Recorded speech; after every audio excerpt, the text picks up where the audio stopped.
தான் புத்திரருடைய சுதந்திரம். 7ஆம் சீட்டு தான் புத்திரருடைய கோத்திரத்திற்கு விழுந்தது.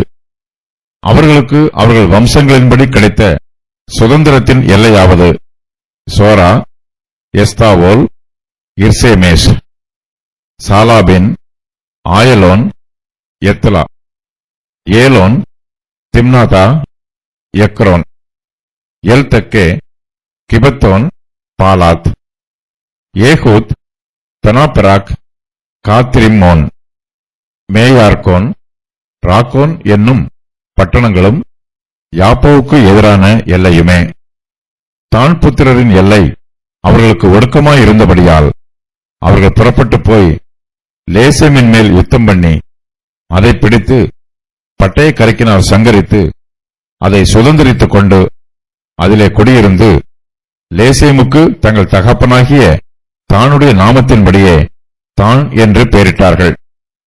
இந்த பட்டணங்களும் இவர்களின் கிராமங்களும் தான் புத்திரரின் கோத்திரத்திற்கு அவர்கள் வம்சங்களின்படி உண்டான சுதந்திரம். இஸ்ரவேல் புத்திரர் வனாந்திரத்தில் பாளையம் இறங்கியிருந்த காலத்தில் அவர்களுக்கு 4 பிரதான தளபதிகள் இருந்தார்கள். அவர்களில் தானும் ஒருவர். வனாந்திரத்திலே தானுக்கு அதிக முக்கியத்துவம் கொடுக்கப்பட்டது. ஆனால் கானான் தேசத்திலோ தான் கோத்திரத்தாருக்கு சுதந்திர வீதம் கடைசியாக பிரித்து கொடுக்கப்படுகிறது. கானான் தேசத்தின் தென்பகுதியில் இவர்களுக்கு சுதந்திரம் கிடைத்திருக்கிறது. தான் புத்திரருடைய சுதந்திரத்திற்கு கிழக்கே யூதாவும், மேற்கே பெலிஸ்தியரும், வடக்கே எப்பிராயீமும், தெற்கே சிமியோனும் இருக்கிறார்கள். இவர்களுக்கு பெலிஸ்தியர் மூலமாய் எப்போதும் ஆபத்து வருவதற்கு வாய்ப்புள்ளது. கர்த்தருடைய தெய்வீக சித்தத்தின் பிரகாரம் தான் கோத்திரத்தாருக்கு பெலிஸ்தருடைய தேசத்திற்கு கிழக்கே சுதந்திரம் கிடைத்திருக்கிறது. தான் புத்திரருடைய எல்லை மற்ற கோத்திரத்தாரின் எல்லைகளைப் போன்று தெளிவாக இல்லை. 7 கோத்திரங்களின் முதலாவது சீட்டு விழுந்தபோது அதன் சுதந்திர எல்லை விரிவாக கொடுக்கப்பட்டிருக்கிறது. அதற்கு பின்பு ஒவ்வொரு சீட்டு விழும்போதும் அவர்களுடைய எல்லையின் விவரம் சுருக்கமாகவே கொடுக்கப்பட்டிருக்கிறது. இந்த அதிகாரத்தில் கூறப்பட்டிருக்கும் அநேக பட்டணங்களை பற்றிய விவரம் இன்னும் சரியாக தெரியவில்லை.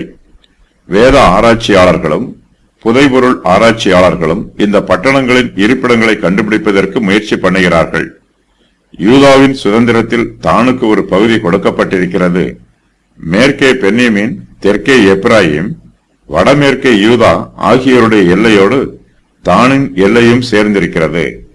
தான் புத்திரருக்கு சுதந்திரமாக கிடைத்த பட்டணங்களின் விவரம் வருமாறு: சோரா, எஸ்தாவோல், இர்சமேஸ், சாலாபின், ஆயலோன், எத்லா, ஏலோன், திம்னாதா, எக்ரோன், எல்தக்கே, கிபத்தோன், பாலாத், ஏகூத், பெனபெராக், காத்ரிமோன், மேயார்கோன், ராக்கோன், யாப்போ.